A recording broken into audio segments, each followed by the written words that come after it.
How's it going, everyone? Jimmy here. And recently, I participated at the Capcom Pro Tour online event for Europe, and it kind of inspired me to do today's video. So, as you can see, today's video is labeled "Never Give Up." And when I played my winners finals match of my pool in the tournament, I faced an opponent that kind of completely crushed me at first, and I had to make a miracle comeback in order to take the set.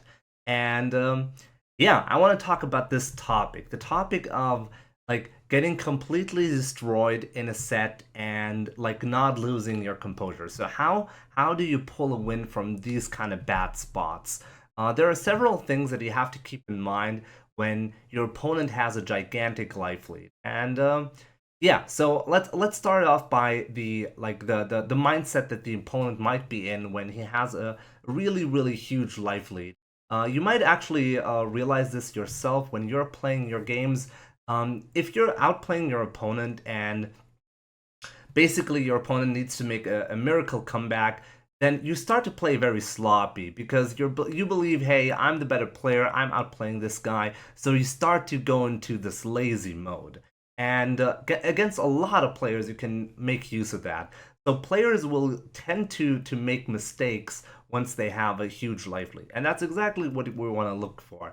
Um, if you're at the receiving end, don't lose your composure. Just stay calm and wait for a mistake of the opponent. A lot of the time, you will realize they will start jumping in at you to finish you off, and that's the moment where you can take the game back. Because Street Fighter V is a game that really requires you to commit to an option on wake up really early on. It's a really bad spot for the opponent to be in. Once the opponent jumps in at you, you anti-air the opponent, and that's where you make the comeback happen. The opponent needs to guess between a throw and a shimmy attempt, for example. He guesses wrong, he gets hit. That leads into the next guessing game on Wake Up. He guesses wrong again, and all of a sudden he's stunned. You have full bar, and he's dead. Usually that's all it takes. You need to have two knockdown situations in a row that will usually lead into stun, and yeah, you take the round. That's it's kind of easy to get this kind of spot in Street Fighter V, which makes it pretty hype because comebacks, like pulling comebacks, are not really are much easier than they used to be in Street Fighter 4 for multiple reasons. And I'm really happy that the game is actually like they it kind of encourages making comebacks. So usually that turns out to be pretty hype for an audience. So I think that's really cool about Street Fighter 5. So yeah, as I said, just keep your composure. You need to realize your opponent might be in lazy mode. On top of that, if you're playing against a really strong opponent, it's kind of the opposite. They are not going to jump in at you, but what they will do is they will play extremely defensive. So if you have no life left, what you can do a lot of the time is you can just start dashing in and pressuring your opponent because they don't want to make a mistake. They don't want to like strong players. That's usually what they do. They want you to commit to a really bad option like jumping in. Like weak players, if they don't have any life left and they need to make a huge comeback, what they will usually try to do is they will try to go for an extremely greedy option like jumping in or doing a special move that leads into big damage but is very punishable, something like that. And if you're a strong player yourself and you're in the spot, just playing aggressively but safely aggressively, like dashing in mid-screen, for example, can be extremely strong. But because the opponent doesn't really want to make a mistake, they don't want to commit to something that might lead into them losing the game or the round. So yeah, dashing in, pressuring your opponent is usually a good way to um, open up the round for yourself again. Get the knockdown from there, and yeah, make things happen. It's very possible, and yeah, that's why I want to show you this game or this set that I had in winners finals of my pool in the Capcom Pro Tour online tournament. But yeah, let me know what you think about this. Let me know what you think about this topic in general in the comment section below or live on Twitch. So take care, and I'll see you soon.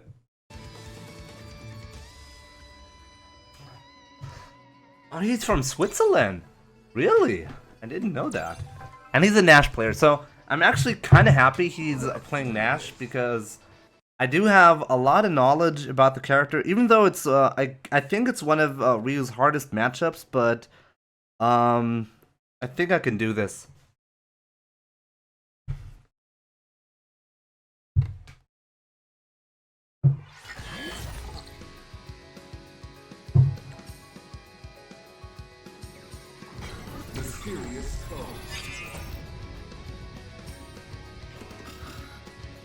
Swiss cheese.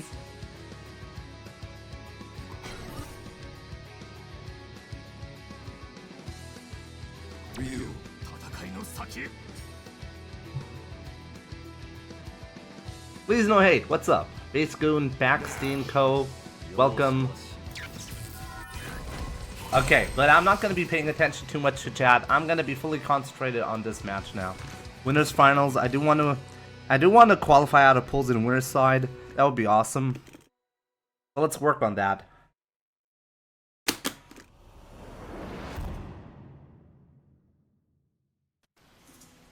Round 1. Fight.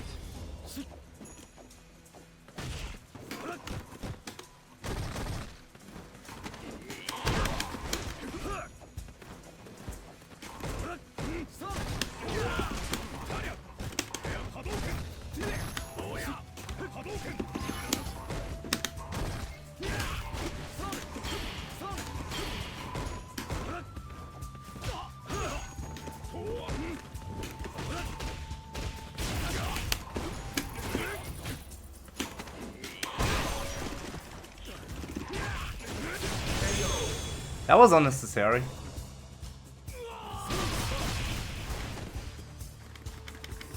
Round 2. Fight.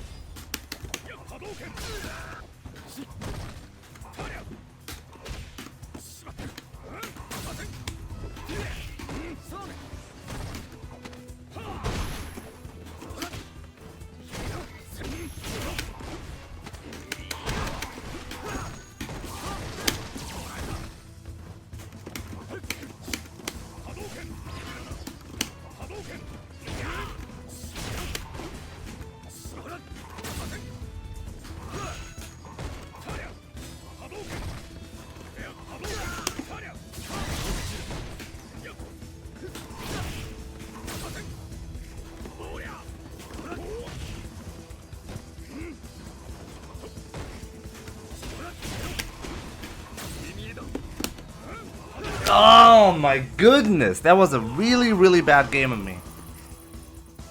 But his movement is really good. It's hard to tell when to do, like, what to do against this guy. He's playing a very strong mid-range game, and I'm kind of forced to throw fireballs, even though that's usually a bad idea against Nash.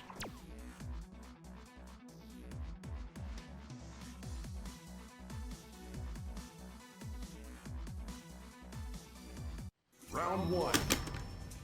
Fight.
Round 2.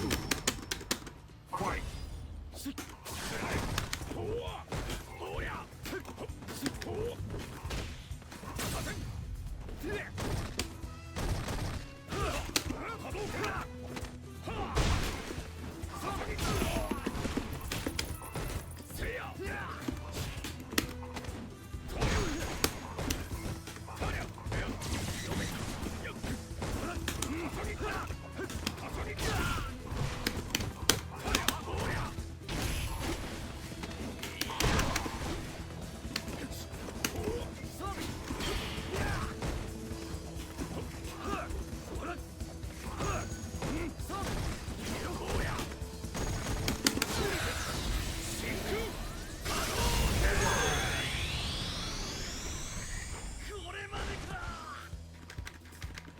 Final round.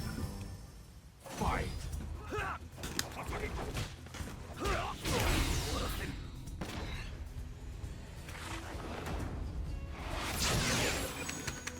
Too easy.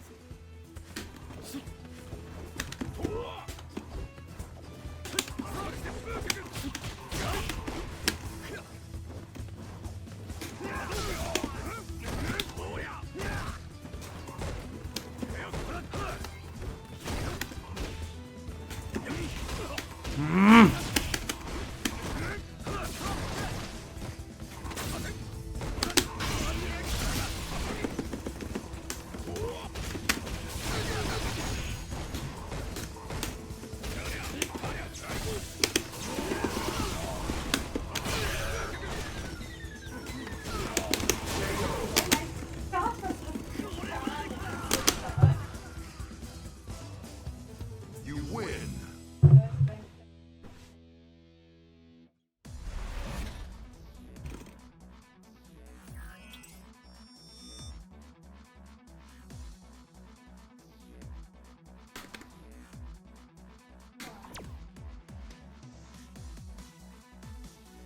Round one.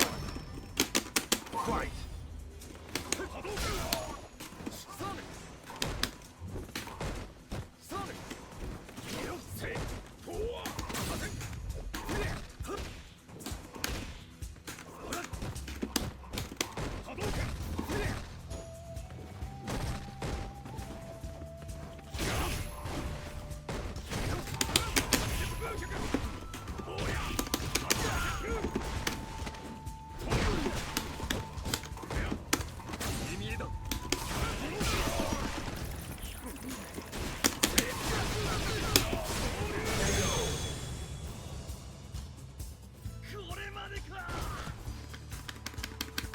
Round two.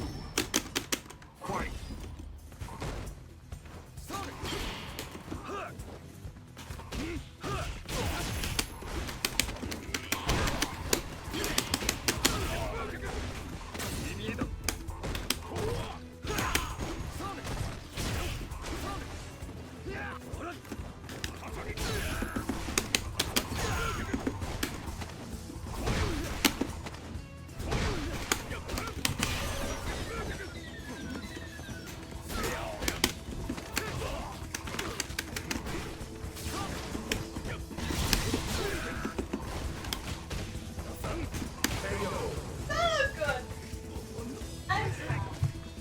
I kind of messed up at the end, but hey, I got it. Win.